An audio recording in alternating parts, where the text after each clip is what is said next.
Is it possible to move a robot similar to the real world inside the simulation?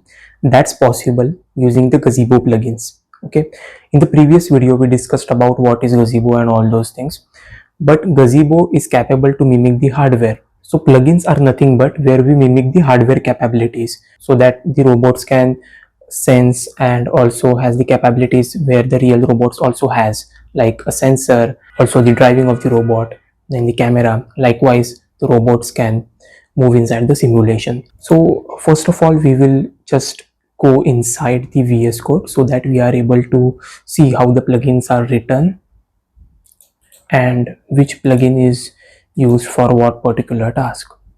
Basically, for the robot, we used the drive plugin and also the lidar plugin and the camera plugin as well, because our robot was having the wheels, the camera and the lidar sensor.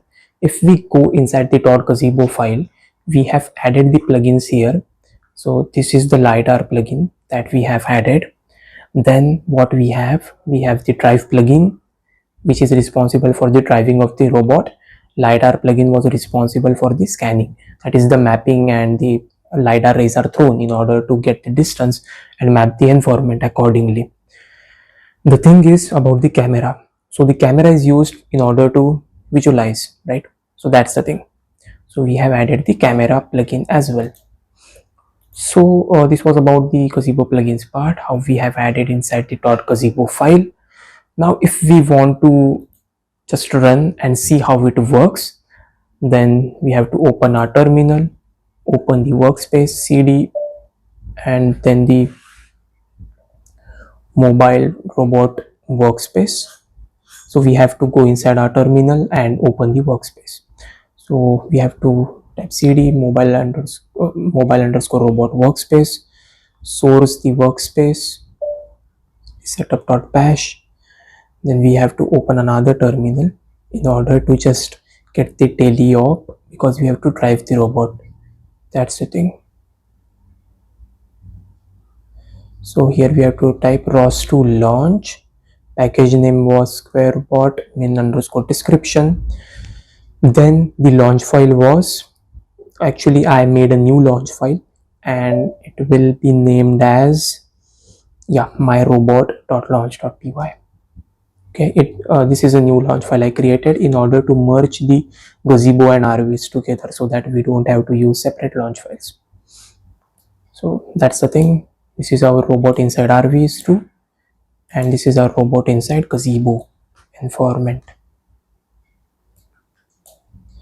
While simulating the robot inside Gazebo, the most important and the crucial point is to just play the button on the bottom left side of the Gazebo so that the simulation is active, right?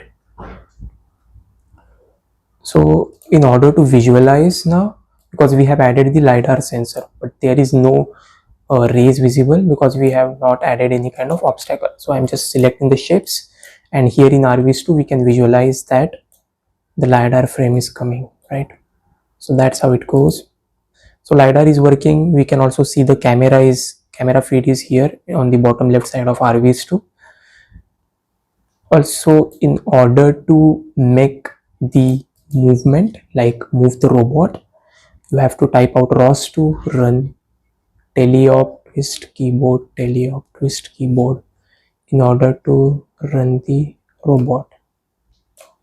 Okay, so you can run the robot using I to move forward, rotate it.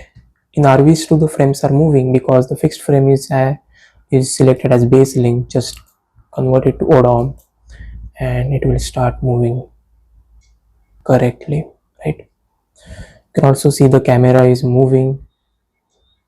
Likewise, the robot moves, that we are using the Gazebo plugins. And how we got these plugins? These plugins are available on the ROS2 documentation. You are going to use the pre-made plugins. You can also create plugins by your own, the custom plugins, but if they are needed, just go for it, else you can use the pre-made plugins. So this was the topic that we have to discuss for this video. We will meet in the next one. Till then, grow, learn and explore together. Bye.